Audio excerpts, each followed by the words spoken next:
Ricky Das নামৰ এগৰাকী সাংবাদিক। এই সাংবাদিকগৰাকীক বীৰলাচি থানা অসমৰ দলগাঁও আঞ্চলিক সমিতিৰ নাম লৈ কিছুমান গুণ্ডাই হত্যাৰ বাবুকি দিয়া বুলি আমি বিভিন্ন সংবাদ মাধ্যমে যোগে জানিব পাৰিছোঁ। আৰু এই বিষয়টোক আমি নেমচুৰ তৰফৰ পৰা তীব্ৰ ভাষাৰে ধিক্কাৰ আৰু গৰিহণা জনাইছোঁ। আচলতে আগৰ গৰু যিফালে যায় পিছফালৰ গৰু কিন্তু সেইফালেই যায়। কাৰণ এতিয়া আমি জানো যে শৃংখল চলিহাই হ'ল ইয়াৰে মূল মানুহ এই সংগঠনটোৰ। বাকী পদবীদাৰী নামত বহু থাকিব পাৰে, কিন্তু শৃংখল চলিহাই ইয়াৰ মূল মানুহ বুলি আমি জানো। এতিয়া শৃংখল চলিহাতে যেতিয়াই সাধাৰণ দুখীয়া শ্ৰমিকসকলক কাণত ধৰাই ভাড়া ঘৰত যায় মাৰপিট কৰে, অত্যাচাৰ কৰে, নাপিত বা বিভিন্ন সৰু সুৰা মানুহক কৰে, আৰু নিজে তেওঁ স্বীকাৰ কৰে যে গুণ্ডা টেক্স লয় বুলি।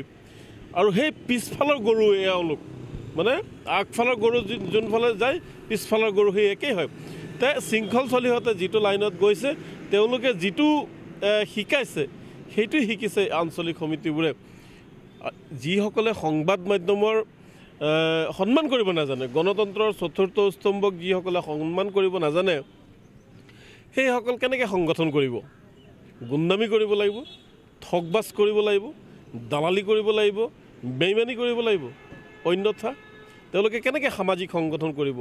সামাজিক সংগঠন কৰিব হ'লে ন্যায় হ'ব লাগিব, ভদ্ৰ হ'ব লাগিব, আৰু গণতন্ত্ৰ বুজি পাব লাগিব, আৰু গণতান্ত্ৰিক কাম কাজৰ প্ৰতি বুজিব লাগিব।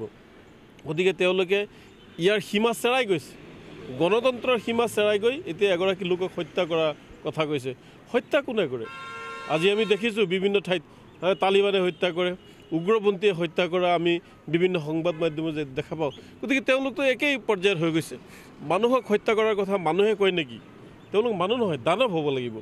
গতিকে যিহেতু ৰিকি দাস নামৰ সাংবাদিকগৰাকীয়ে দলগাঁও থানাত গোচৰ ৰুজু কৰিছে, আৰু আমি ৰিকি দাসৰ লগত আছোঁ। অকল ৰিকি দাস নহয়, আমি সমগ্ৰ সংবাদকৰ্মীসকলৰ লগত আছোঁ, আমি সংবাদ জগতৰ লগত আছোঁ, গণতন্ত্ৰৰ চতুৰ্থ স্তম্ভৰ লগত আমি সদায় আছোঁ।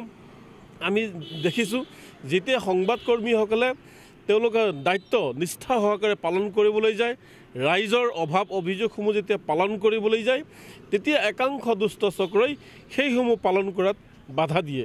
অনুৰূপ হয়তো ৰিকি দাসৰ লগত সেনেকুৱা এটা হৈছে। গতিকে ইয়াত আমি ৰেহাই দিয়াটো আমি নিবিচাৰোঁ।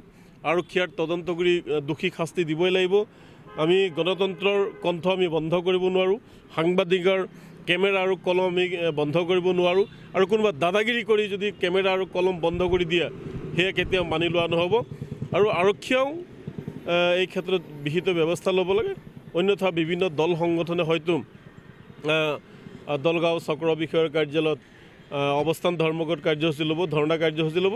আৰু ইয়াৰ কাৰণে যদি কিবা পৰিস্থিতিৰ সৃষ্টি হয়, তাৰ কাৰণে দৰং জিলা প্ৰশাসন আৰু দলগাঁও প্ৰশাসন জগৰীয়া হ'ব। তাৰ আগতেই যোন দোষী উচিত তদন্ত মৰ্মে কঠোৰ শাস্তি দিয়াৰ দাবী জনালোঁ।